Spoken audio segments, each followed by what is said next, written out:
الحمدللہ جیسا آپ دیکھ رہے یہ ہے وہ خوبصورت مقام اور یہ ہے وہ غار جس کو غار ثور کہا جاتا ہے. یہ ہے وہ خوبصورت مقام جہاں حضور علیہ السلام نے سیدنا صدیق اکبر کو اپنی خاص قربت سے نوازا. سبحان اللہ. اللہ کریم نے قرآن کریم میں اس کا ذکر کیا. سبحان اللہ. بسم اللہ الرحمن الرحیم. ثانی اثنین اذ ہما فی الغار اذ یقول لصاحبہ لا تحزن ان اللہ معنا. صدق اللہ العظیم وصدق رسولہ النبی الکریم. الصلاۃ والسلام علیکہ یا سیدی یا رسول اللہ. الصلاۃ والسلام علیکہ یا سیدی یا حبیب اللہ. اس وقت الحمدللہ ہم جبل ثور پر ہیں جہاں وہ خوش قسمت غار ہے، وہ خوش قسمت مقام ہے کہ جس کے بارے میں اللہ کریم قرآن کریم میں ارشاد فرماتا ہے ثانی اثنین اذ ہما فی الغار اذ یقول لصاحبہ لا تحزن ان اللہ معنا. یہ جب حضور علیہ السلام نے مکہ مکرمہ سے مدینہ منورہ ہجرت کا ارادہ فرمایا، 3 دن اور 3 راتیں حضور علیہ السلام نے غار ثور کو نوازا اور غار ثور میں قیام فرمایا. وہ خوش نصیب غار ہے جس نے 3 دن اور 3 راتیں میرے مصطفیٰ کو اپنے سینے پہ بٹھا کے رکھا. یہ وہ خوش قسمت پہاڑ ہے کہ 3 دن اور 3 راتیں اس نے میرے مصطفیٰ کو اپنے سینے پہ بٹھا کے رکھا اور حضور علیہ السلام نے اس پر 3 دن اور 3 راتیں گزاری. جب عدو حضور علیہ السلام کو ڈھونڈ رہے تھے، دشمن حضور علیہ السلام کو ڈھونڈ رہے تھے، حضور علیہ السلام غار ثور میں رونق افروز تھے. کبوتری نے انڈے دے دیے، مکڑی نے جالا بنا دیا. تفصیل سے اس وقت بیان کرنے کا وقت نہیں ہے، آپ سب احباب واقف ہیں. حضور علیہ السلام غار ثور کے اندر رونق افروز ہیں. عدو گرد غار پھر کے دشمن دیکھ کے چلے گئے، ان کو حضور علیہ السلام نظر نہ آئے، وہ حضور علیہ السلام کا نہ دیکھ پائے. جب وہ گرد غار پھر رہے تھے، حضور علیہ السلام کو ڈھونڈ رہے تھے، تو اس آیت کی تفسیر میں امام علوسی نے تفسیر المعانی میں کہا کہ جب وہ پھر رہے تھے تو ان کو حضور کو سیدنا صدیق اکبر کو وہ نظر آ رہے تھے، لیکن ان کو حضور اور سیدنا صدیق اکبر نظر نہیں آ رہے تھے. جب وہ بالکل غار کے دروازے پہ پہنچ گئے تو صدیق اکبر نے رونا شروع کر دیا. تو حضور علیہ السلام نے فرمایا کہ ابو بکر غم مت کرو، اللہ ہمارے ساتھ ہے. اب یاد رکھیے گا صدیق اکبر کو اپنا خوف نہیں تھا. انسان کو خوف اپنے لیے ہوتا ہے، غم کسی اور کے لیے ہوتا ہے. یہاں حضور علیہ السلام نے فرمایا لا تحزن، غم نہ کرو. ان کو اپنا خوف نہیں تھا، ان کو غم یہ تھا کہ میری جان 1000 بار رسول اللہ پہ قربان کو، رسول اللہ کے بعد کو بھی نقصان. تو حضور علیہ السلام نے فرمایا ابو بکر ڈرو مت، اللہ ہمارے ساتھ ہے. حضور کے اس ارشاد کو اللہ نے قرآن میں نقل فرمایا، ذکر فرمایا، قرآن میں ذکر فرمایا ثانی اثنین اذ ہما فی الغار.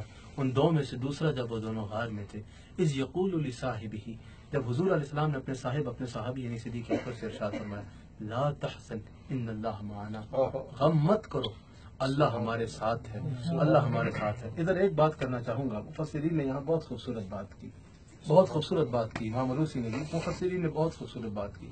اللہ کی قربت کے 3 درجے ہیں، 4 درجے ہیں. ایک جو ہر انسان کو حاصل ہے، 2 اکٹھے تو تیسرا اللہ، 3 اکٹھے تو چوتھا اللہ. ایک جو مومنین کو حاصل ہے، اولیاء کو حاصل ہے، صحابہ کو حاصل ہے. پھر ایک جو انبیاء کو حاصل ہے. پھر ایک درجہ ایسا ہے جو رسول اللہ کے سوا کسی اور کو حاصل نہیں ہے. اس غار میں جب غار ثور میں حضور علیہ السلام نے صدیق اکبر کو فرمایا لا تحزن ان اللہ معنا، یہ وہ وقت تھا کہ حضور علیہ السلام نے ابو بکر صدیق کو اللہ کی قربت کی، اس اللہ کی قربت کی، اللہ کی معیت کی اس منزل کا مشاہدہ کرا دیا آج سے پہلے حضور کے سوا کسی اور نے. کہا جاتا ہے کہ اس غار میں 3 دن اور 3 راتیں ابو بکر صدیق نے رسول اللہ کو دیکھا، اس میں کوئی شک نہیں.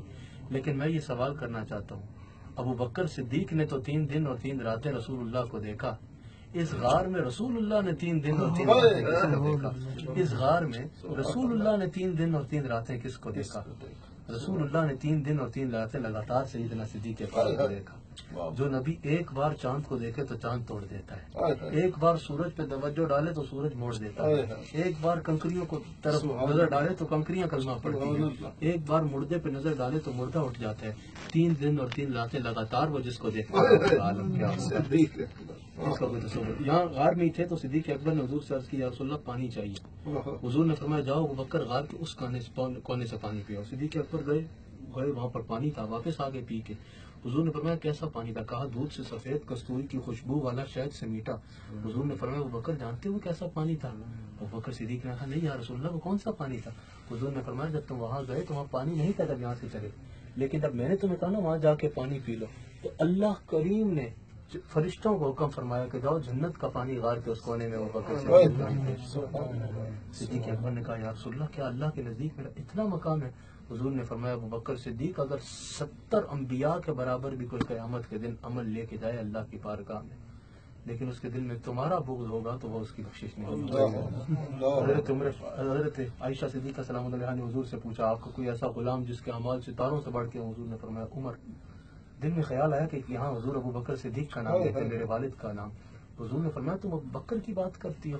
ابوبکر کی ان 3 راتوں میں سے وہ جو اس نے راتوں میں عمل کیا نا، ان 3 راتوں میں سے ایک رات ایک پلڑے میں رکھ دو اور عمر کے سارے اعمال ایک پلڑے میں رکھ دو تو وہ ایک رات اس اعمال پہ بھاری ہوگی، عمر کے سارے اعمال پہ بھاری ہوگی۔ سوچنے کی بات ہے عمر کے اعمال میں نمازیں، روزے، حج، زکوٰۃ، کتنے عمل خیر تھے۔ ابوبکر نے اس رات میں یہ کیا کر لیا؟ اس غار میں کچھ راتوں میں 3 راتوں میں کیا کر لیا؟ عمر کے سارے اعمال پہ ابوبکر کا یہ عمل بھاری ہو گیا۔ جواب یہی ہے النظر الی وجہ رسول اللہ۔ ابوبکر نے کچھ نہیں کیا، بس رسول اللہ کو دیکھتا گیا دیکھتا گیا دیکھتا گیا۔ اس غار میں ابوبکر کا رسول اللہ کو دیکھنا اللہ کو اتنا پسند آیا کہ عمر کے سارے اعمال پہ وہ دیکھنا بھاری۔